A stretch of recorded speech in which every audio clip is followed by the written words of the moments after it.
So I've got very complicated feelings about this one. Very complicated feelings, because as a song, I'm not that keen on it. It's just something about the song itself rubs me the wrong way. But I will say that in the context of the performance, it is quite enjoyable. Like, obviously, Chanel is a total pro, and I cannot believe the level of breath control she has. Because, like, I don't know how many videos I've seen of her in pre-parties doing the whole routine, flipping her hair about and stuff like that, and then immediately singing without sounding out of breath. Like, how is that even possible? And it's weird because and also I have quite complicated feelings because on the one hand, like, part of me wants this to do well, mostly to spite all those horrible fans who drove her off Twitter because she won the national final. Yeah. Do you need some anti-hemorrhoid cream for that butt hurt? Like, come on. I was trying to think of a brand, but I couldn't think of it. But like, on the one hand, I want it to do well out of spite, but objectively, I'm kind of fearing this is going to be the big fan flop of the year. I mean, I'm looking at the OGAI scores at the moment, and of course, like, that and two other countries are completely running away with it, and I'm just kind of like, do you remember how everyone loved Adrenalina last year and that bombed? So yeah, it's just, and like, big part of the reason why I'm worried is because I class it in the same category as Norway as being an empty dumb song, and considering what's going on in the world right now, I'm not convinced that people will be in the mood to vote for that kind of song. Because I mentioned it in the last episode because, like, I mean, there's a lot of people out there saying, "Oh, people will go to Eurovision wanting some escapism," but you got to bear in mind that what's going on right now is affecting one of the participant countries. They're going to bring it up, so, like, as much as you want, you can't escape it. So, like, I just feel like people will be drawn more towards something more meaningful. Like, as I mentioned a few episodes ago, even some of the fun songs, like Moldova, has a serious meaning to it, and maybe this will come across as a bit too jarring once Mika and Laura Pausini talk about how important it is to support Ukraine right now. And yeah, those are my thoughts. So we can see this year that Spain beat Cyprus to the Fuego contract this year. And herein lies the problem that this song has. As much as Fuego and Replay and El Diablo were bops, they did worse every year.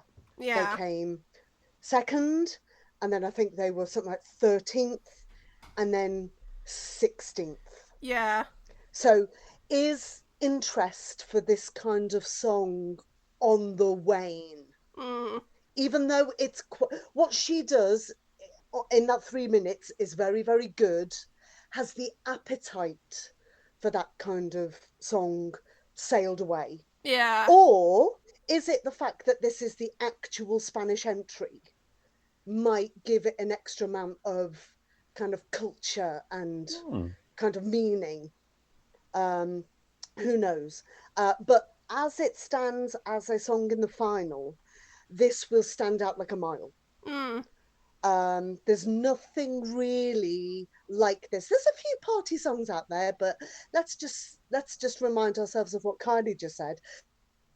She can actually sing this and dance and not seem out of breath, whilst some people can't even sing just by standing there. Yeah. I just think she is going to do well, whatever happens. What actually happens in the voting, I think this will do okay. I mean, can't do much worse than last year. Good point. So I mean, things can only get better. I do, again, mirroring what you said, I do feel really sorry for her about what happened during Benidorm Fest, which that was also a bop of a national final. Yeah. That was a really enjoyable national final. And in retrospect, I do think that this was the best song to go to Eurovision. Mainly because I think if we'd have had Terra and Fulen at the contest, they would have cancelled themselves out. They would have been fighting for very similar ears.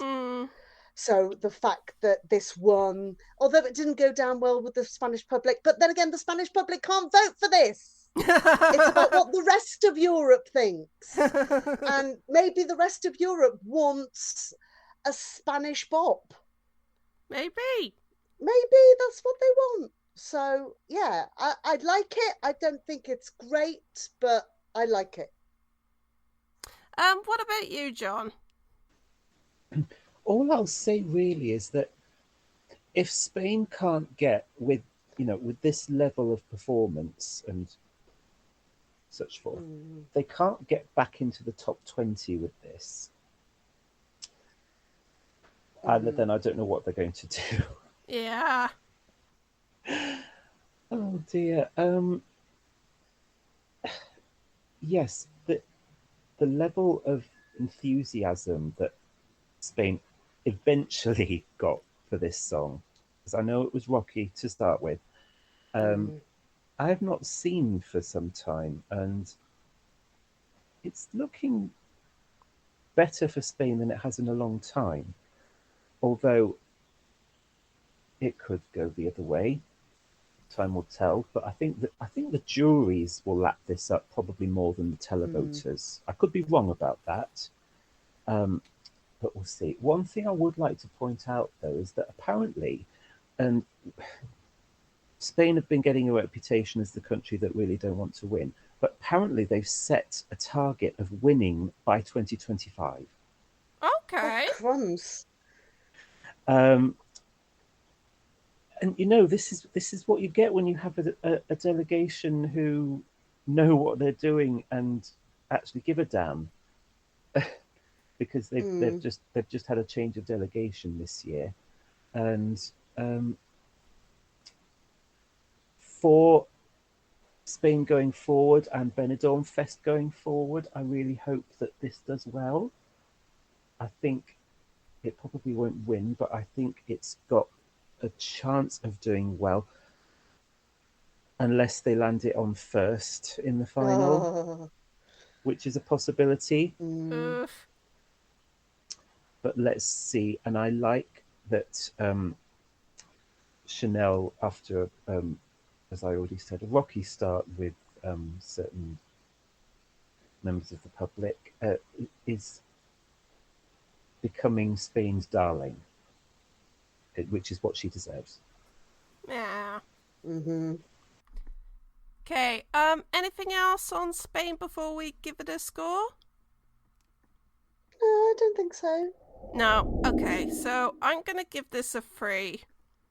For the performance level, I'll give Spain a 4. Por Chanel y España 4 puntos. Okay, I understood that, thankfully. Muy bien. Gracias. Okay, and the public gave it a 5 out of 5.